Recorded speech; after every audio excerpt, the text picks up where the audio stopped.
In this episode, I'm testing my Rankin's dragons for Atadenovirus. But before any samples go to a lab, I have to figure out something much more basic. Whose poop is whose? Atadenovirus doesn't affect humans, but good hygiene protects everyone. I still treat this like clinical work. Gloves on, hands washed. The reason I'm testing for Atadenovirus is simple. It's something that can be present even when a dragon looks healthy. And it matters for long-term care, breeding decisions, and transparency. Testing isn't about panic, it's about knowing what you're working with. Alright, so here's the situation. I've got multiple Rankin's dragons and multiple poops. Before I can test anything, I need to know exactly who's who. This is one of those moments that sounds funny, but it really matters, because if you skip this part, the testing doesn't mean much. After a few mornings of watching, a pattern started to show up. Turns out they're a lot like me and my crew at the Coast Guard station. Give it a little time after coffee, and everyone goes in the morning. So the next thing I did was separate everyone into individual containers. That way, when I collect samples, I know exactly who they came from. Adenovirus is one of those things that sits in the gray area in the reptile world. It's been documented in bearded dragons and related species, and it can show up in very different ways. Anything from obvious clinical issues to animals that look completely normal. That's part of what makes it tricky. Visual health alone doesn't always tell the whole story. The reality is, most people don't test for this at all. And that's not said as criticism. Testing takes time, planning, discipline, and money. But it does mean that a lot of decisions in this hobby are still made on appearance and assumptions. For me, testing for ADV isn't about assuming the worst or labeling an animal. It's about understanding risk and making informed decisions, especially when you're working with imports, new animals, or animals that may eventually be part of a breeding program. This isn't new thinking for me. I already practiced this same approach in my Western hognose collection with Cryptosporidium, another disease that can be hard to detect visually and has serious long-term implications if it's missed. If you don't test, you're relying on guesswork. And if you do test without a clean process, the results aren't reliable either. That's why I start with observation, identification, and controlled sampling. The test itself is just one piece of the puzzle. The process around it is what makes the information useful. The goal here isn't fear, it's clarity. Knowing what you're working with lets you plan responsibly, protect other animals, and be transparent with anyone who's involved down the line. Nope. About you, 7. Here. Let's check 6. And little girl.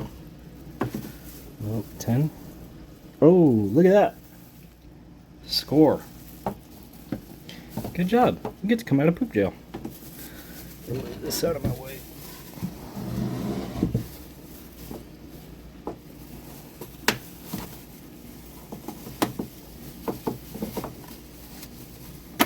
Whoa, sorry.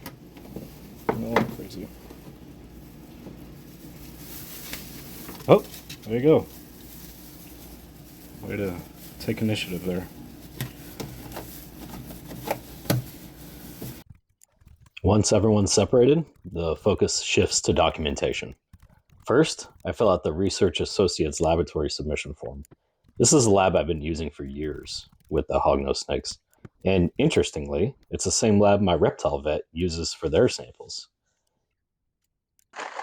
I've got some test tubes left over from when I test my hognose for crypto. Each dragon is assigned a number, the same one they were given when they arrived from the UK. And that number follows the sample from start to finish. I label the test tubes first before anything is collected, so there's no confusion later. Samples are collected one at a time with fresh gloves between each animal.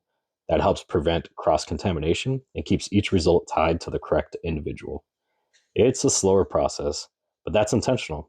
Accuracy matters more than speed here. This is the part that makes the results meaningful. Clean handling, clear labeling, and no shortcuts. So what I'm doing here is organizing the test tube samples.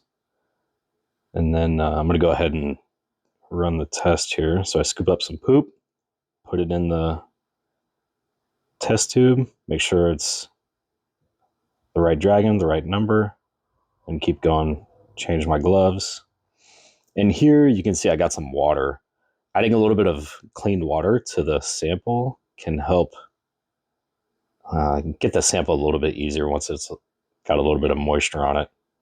So that's a tip. If everything's super dry, you can just add a little bit of water to these samples, and that helps get you a cleaner sample, which I had to do for a lot of these.